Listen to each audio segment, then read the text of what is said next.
Not make a scene, my brother hissed through his teeth as I stepped between him and my son, who was standing in the middle of the living room with a soaking wet shirt and tears running down his face. The whole room went quiet, 18 people staring at me, and not one of them moved. It was supposed to be a graduation party. My nephew Blake had just finished his associate's degree, and my sister-in-law Renee had organized a backyard cookout at my brother's house, the house in Maplewood with the 3-car garage and the in-ground pool that my brother Wade had been reminding people about since the day he moved in. I had driven 2 hours with my 9-year-old son Oliver to be there. I had baked a pecan pie from scratch because Renee mentioned once 3 Christmases ago that it was her favorite. I had bought Blake a gift card and a card I spent 20 minutes writing something genuine in. I had tried. I always tried. Oliver had been nervous the whole drive. He gets quiet when he's anxious, just stares out the window and picks at the hem of his shirt. He's a thoughtful kid, the kind who notices when someone is sad, the kind who will share his last snack without being asked. He is not loud. He is not athletic. He cries at movies and he reads above his grade level, and he would rather build a model airplane than play basketball in a driveway, and that has always been a problem for my brother. He needs toughening up, Wade had told me more than once, in that casual, certain way he had about everything. You're raising him soft, he's going to have a hard time. I had never figured out how to respond to that. I usually said something vague and changed the subject.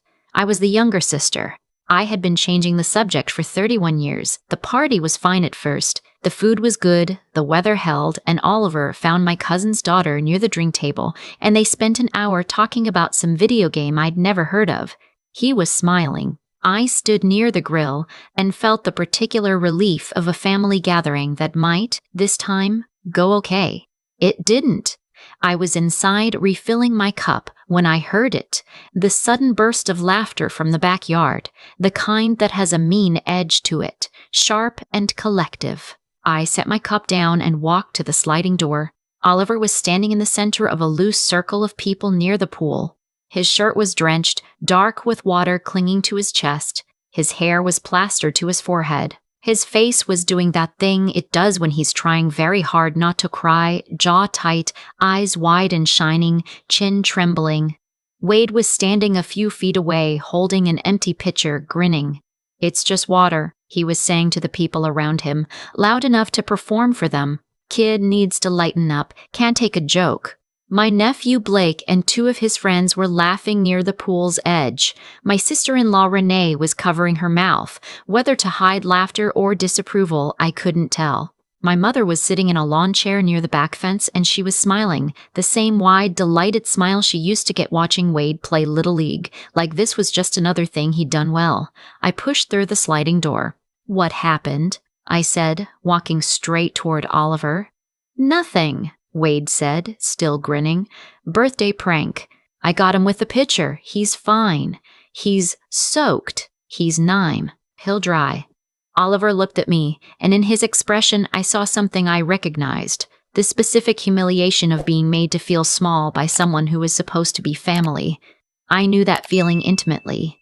I had learned it in this family. "Are you okay?" I said, putting my hand on his shoulder. He shook his head, just slightly. His lip was trembling hard now. "Go inside," I said quietly. "There are towels in the hallway bathroom. I'll be right there." He walked toward the house, shoulders curved inward, moving fast the way kids do when they're trying to get somewhere private to fall apart. As he passed my mother, she didn't say a word to him. She just watched him go and turned back to Wade. "He's so sensitive," she said, to no one in particular. I turned to face my brother. "Don't," Wade said, already reading my face. "Don't make this into something." He was humiliated in front of everyone. He got splashed. It's a pool party. He wasn't swimming. He was just standing there and you dumped water on him to get a laugh. Wade's jaw tightened. "I was loosening the kid up. You keep him wrapped in cotton wool, that's why he's like that. A little water never hurt anyone. He's not like anything. He's a child, and he needs to learn how to take a joke." I looked around the circle. My cousin Derek, Renee, Blake, 2 people I barely knew. And my mother, who had unfolded herself from the lawn chair and was now moving toward us with the particular posture that meant she was about to smooth things over, which, in our family, always meant getting the person who was upset to stop being upset. "Sarah," my mother said, using the tone she had perfected over decades, the one that was designed to sound reasonable while making you feel irrational. "It's a party. Everyone's having fun. Let it go. He is crying in the bathroom, Mom." "He's being dramatic, Mom. He's being dramatic." Wade was just playing around. "He's 9. I know how old he is." She smiled tightly. "And I also know that you have always been too protective of him. He needs to spend more time with men like his uncle." Something went cold in my chest. I thought about all the times I had let comments like that slide. All the holidays I had sat through Wade's offhand remarks about Oliver being a mama's boy.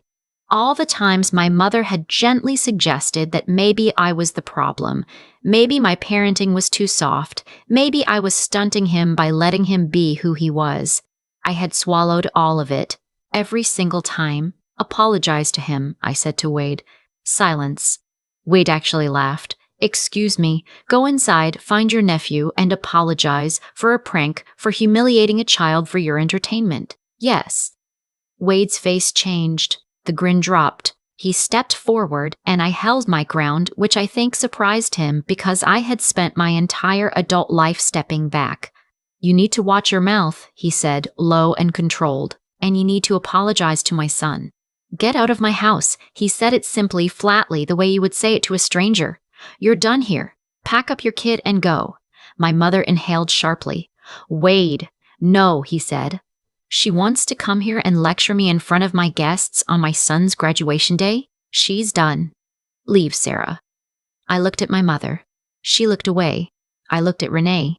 She found something interesting to examine near her feet. I walked inside. Oliver was in the hallway bathroom, sitting on the closed toilet lid, wrapped in a towel that was too big for him, his wet clothes in a pile on the floor. His eyes were red. He had been crying, but he'd stopped. He was doing that hiccuping, controlled breathing kids do after. "Hey," I said, crouching down in front of him. "Is everyone laughing?" he asked. "No," I said. Uncle Wade wanted them to laugh. He did. Oliver was quiet for a moment. "Did they?" I didn't answer immediately, and that was answer enough. His face tightened. Why does he always do stuff like that to me? I wanted to say the right thing. I wanted to say something that would make it smaller, more digestible, easier for a 9-year-old to carry. But I was so tired of making things smaller for the sake of people who had never once made anything smaller for us. "I don't think it's about you," I said. "I think Uncle Wade doesn't understand that some things that feel like jokes to him feel like something very different to the person on the other end. That's his problem, not yours." Grandma laughed too. There it was, the sentence I had been dreading since I walked across that backyard. I sat down on the edge of the bathtub. Oliver was watching me, waiting for me to explain it, to make it make sense the way I usually tried to make things make sense for him. "I know," I said. "Why?" "Because sometimes the people who are supposed to protect you don't." I paused. "And that doesn't mean you deserved what happened. It means they made a mistake, a big one." He looked at me for a long moment. Then he said quietly, "Can we go home?" "Yes, baby. Go get your shoes." We left through the front door. I heard Wade say something to the group as we passed the side of the house. I couldn't make out the words, but I heard the laughter that followed them. I put my hand on the back of Oliver's head and kept walking. I buckled him into the back seat. He had his backpack on his lap and he was looking out the window at the house. He looked very young and very tired. "Mom," he said as I started the car. "Yeah." "You didn't apologize to him?" "No," I said. "I didn't." He thought about that. Then, good. We drove for about 40 minutes before he fell asleep. I turned the radio down and let the highway noise fill the car, and somewhere around mile marker 47 I started crying, which I never do while driving, but I couldn't stop it. I was crying for Oliver and for the expression on his face in that bathroom, and for every time I had told myself that keeping the peace was worth it. that they weren't that bad, that it was better for him to have grandparents, even difficult ones, than none at all. I had been wrong. I had kept us in orbit around a system that had been damaging both of us for years, and I told myself I was doing it for him. My phone lit up on the passenger seat. I pulled over at a rest stop to check it. Wade, you embarrassed Renee in front of her guests. You owe her an apology. Mom, Sarah, this is getting out of hand. Call me when you're calm. Wait again. Blake is upset that you ruined his party. I hope you're happy. I sat in the parking lot of that rest stop for a long time, reading and rereading those messages. Then I put the phone face down and went inside to buy Oliver a hot chocolate for when he woke up. We got home around 9. I put Oliver in the bath, made him toast with butter, and sat on the edge of his bed while he fell asleep. After, I went to the kitchen and poured myself a glass of water and stood at the counter for a while, not thinking about anything in particular. Then I sat down at my laptop to start canceling my weekend plans, because I was already bracing for the fallout. The calls from relatives I would have to manage, the family group texts that would probably already be lit up with other people's versions of events. I opened my email first, out of habit. There was a message from my accountant, subject line, reminder, quarterly review, documents attached.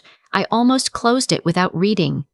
But something made me click through to the attachments. My accountant had included a summary of all active financial arrangements, a thing she does every quarter so I don't lose track. I scanned the list, and then I stopped. 3 years ago, when Wade's contracting business was hemorrhaging money, he had come to me. He wasn't dramatic about it. That wasn't his style. He had sat at this very kitchen table, calm and certain, and laid it out like a business proposition. He needed a co-signer on a line of credit. The bank wouldn't extend it on his credit history alone because of a previous default I hadn't known about until that moment. He needed my name on the paperwork. Just a formality, he'd said. He had contracts lined up. He just needed the bridge. I had signed because I was his sister and because I didn't know how to say no to him yet, and because my mother had been sitting right there across the table watching me with an expression that made very clear what kind of daughter she would think I was if I refused. The line of credit was $120,000. I had been a co-signer for 3 years. I scrolled through the documents my accountant had attached. She had flagged something, a clause in the co-signing agreement that I had apparently never read carefully or had read and then forgotten, the way you do when you sign things under pressure. The clause stated that, as the co-signer, I had the right to submit a formal written request for release from the obligation under specific conditions, one of which was documented evidence that the primary borrower had used funds for purposes inconsistent with the stated business use in the original application.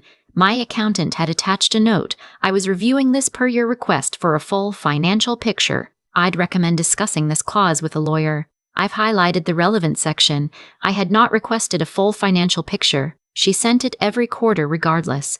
But I was reading it now. I thought about Wade's truck, the new one, the extended cab, the one he'd gotten about 1.5 years ago. I thought about the vacation to Cabo he posted about in February.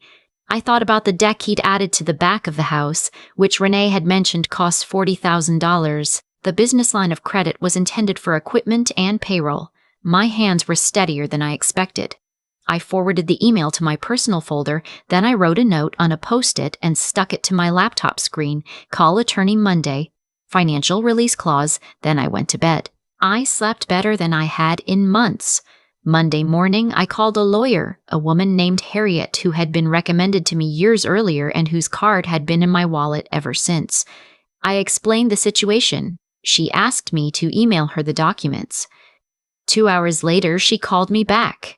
The clause is legitimate, she said.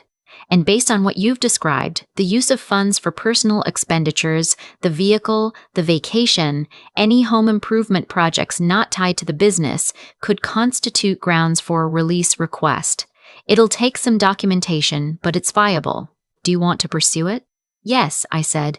You understand that if the bank calls the balance due, your brother will have to cover it or default. I understand. Okay, give me 2 weeks. I gave her 2 weeks. I gave her 2 weeks. I didn't call my mother. I didn't respond to Wade's texts. I sent one message to my mother. I need some space. I'll reach out when I'm ready. Then I put the family group chat on mute and focused on Oliver. Those 2 weeks were quiet in a way our life hadn't been in a long time. I took Oliver to the Science Museum on a Saturday and watched him spend 45 minutes at a flight simulation exhibit, methodically working through every variable, asking questions of the staff member stationed there until the man was laughing and calling him the most serious junior pilot he'd ever met. Oliver beamed. He looked so entirely himself. On day 14, Harriet filed the release request. On day 15, the bank sent Wade a formal notice. On day 16, my phone started ringing. I was at my desk at work in the middle of a conference call when the first call came in from a number I didn't recognize. Then Wade's number. Then my mother's. I let them all ring. I put my phone in my bag and finished the conference call. At lunch, I listened to voicemail. Wade's voice. The first message was confused, almost disoriented. Sarah, there's something going on with the business account. The bank sent something. It doesn't make sense. Call me. The second message, 4 hours later, the confusion was gone. What did you do? Call me right now. My mother's message, Sarah, your brother is very upset. Whatever you did, you need to undo it. This is not the way to handle things. We are a family. Call me. A final message from Wade that evening. You signed that paperwork. You made a commitment. You can't just pull out because you're throwing a temper tantrum over a pool. This is not done. I listened to all of them. Then I called Harriet. Everything's in motion, she said. The bank has 30 days to process the release. Wade will need to either refinance under his name alone, find a new cosigner, or pay down the balance significantly. You're not liable for anything he does from this point forward. And if he can't refinance, then he'll need to make alternative arrangements. That's not your problem anymore. I typed one text to Wade. I sent it to him alone, not the group chat. You told me I embarrassed Renee in front of her guests. You told me Oliver needed to toughen up. You told me to leave your house. I'm just doing what you asked. I'm taking myself out of your life. That includes my name on your finances. My attorney has handled the paperwork. Do not contact me. Do not involve Mom as a messenger. If you have questions about the process, speak to the bank directly. Then I blocked him. I blocked my mother's number too, and my sister-in-law's and the 3 cousins who had sent me texts in the preceding days ranging from confused to accusatory. I did it calmly, one at a time. And when I was done, I felt something I hadn't felt in years. A silence in my chest where the bracing used to be. That constant low-grade tension I had always carried around family, the waiting for the next thing, the monitoring of everyone's moods, the mental arithmetic of who was upset and what I could do about it. Gone. I picked up Oliver from school that afternoon. He got in the car and immediately started telling me about a book he'd found in the library about early aviation and whether I thought they could visit an air museum sometime. And I said yes. And I meant it. And I realized I was smiling without effort. I don't know exactly what happened on Wade's end. I heard secondhand through a cousin who reached out 6 weeks later with what I think was intended to be a neutral check-in, but was really a reconnaissance mission that Wade had struggled to refinance. That he'd had to liquidate something, an investment account maybe, or some equipment. That my mother had been furious at me for weeks and then gone quiet about it in a way that meant she was processing something she didn't have language for yet. I didn't ask for details. I thanked my cousin for reaching out and said I was doing well. I was doing well. I had put a deposit on a new apartment, same school district, more space, a second bedroom that was actually a bedroom and not a converted office. Oliver had helped me pick it out. He had stood in the empty second bedroom and turned in a slow circle looking at the ceiling and said, "Could I put glow stars up there?" "You can do whatever you want with it," I said. He nodded seriously like we were discussing something important. "I'm going to need a lot of stars." The week before the move, I drove Oliver to get ice cream and we sat outside even though it was a little cold because he wanted to, and we ate our cones and watched the cars pass on the street. "Mom," he said out of nowhere. "Yeah. I don't think I want to go to Uncle Wade's house anymore." "Okay, is that okay?" "Completely okay." He ate his ice cream for a minute. "Do you think Grandma will be mad?" "Maybe," I said, for a while. He considered this. She laughed. "I know, I didn't do anything wrong." "No," I said, "you didn't." He seemed satisfied with that. He finished his cone and wiped his hands on his jeans in the specific way he always does, methodical, left hand, then right hand, and then he looked up at me. "Are you okay?" he asked. He always asks me that. Even at 9, he asks. It's one of the things I love most about him, and one of the things my brother had called soft. "Yeah, baby," I said. "I really am." We drove home in the late afternoon light, and he fell asleep in the back seat before we hit the highway the same way he always does, his head tilted toward the window, one hand curled under his cheek. I had spent so many years trying to hold a door open that was only ever used to walk through me, and I had told myself I was keeping it open for him, giving him family, giving him roots, giving him people. What I had actually been giving him was front row seats to the lesson that love means absorbing whatever is done to you and calling it gratitude. He deserved better. We both did. I hit the highway and turned the music up low so it wouldn't wake him, and I drove toward our new house in a neighborhood where no one knew Wade's name, or my mother's expectations, or the particular shape of the cage I had spent 3 decades quietly renovating instead of leaving. We were leaving now. That was enough. I've thought a lot about why I waited so long. 3 years of co-signing alone, 31 years of changing the subject, decades of absorbing the low-grade damage of being around people who treated my presence as something to be managed and my son's sensitivity as a flaw to be corrected. I've asked myself what I was so afraid of, and the honest answer is that I wasn't afraid of them. I was afraid of the version of myself who could actually leave. That felt like too much power to claim. What I know now is that the things we allow to continue are the things we are quietly deciding are acceptable. I didn't think of it that way at the time. I thought I was being patient, being the bigger person, keeping a door open. But patience has a shape, and mine had taken the shape of a cage I decorated so carefully that I stopped noticing the bars. The moment that changed something in me wasn't when Wade dumped that water on Oliver. It wasn't even when my mother laughed. It was later, in the car, when Oliver asked me if he had done something wrong. He was 9 years old and already building the internal architecture that would tell him, for the rest of his life, how much he deserved, and I was the one responsible for what went into that architecture. Not Wade. Not my mother. Me cough there every time I had smoothed things over, every time I had driven 2 hours to try again, every time I had handed him a front row seat to the lesson that love means enduring whatever is done to you. That's when I understood what I actually owed him. Not a perfect family, not grandparents who showed up correctly. Just the truth, modeled in real time, that you do not have to stay in rooms where you are being diminished, that walking away from cruelty is not weakness, that the people who call you soft for having feelings are usually the ones most frightened of their own. What happened with the loan wasn't revenge, exactly. I didn't wake up thinking about how to hurt my brother. I woke up reading an email, but I also didn't look away from what I found the way I would have a year earlier. I didn't tell myself it wasn't the right time, or that the fallout would be too hard, or that maybe I owed him the benefit of the doubt. I had spent years extending benefit of the doubt. I had spent years extending benefit of the doubt that was never extended back. At some point, that accounting becomes its own kind of truth. The consequences Wade faced were the direct result of choices Wade made, how he used that money, how he treated people he believed would never push back. I simply stopped being the buffer between his choices and their outcomes. That's not cruelty. That's just removing yourself from a system that only functions because you keep absorbing the cost.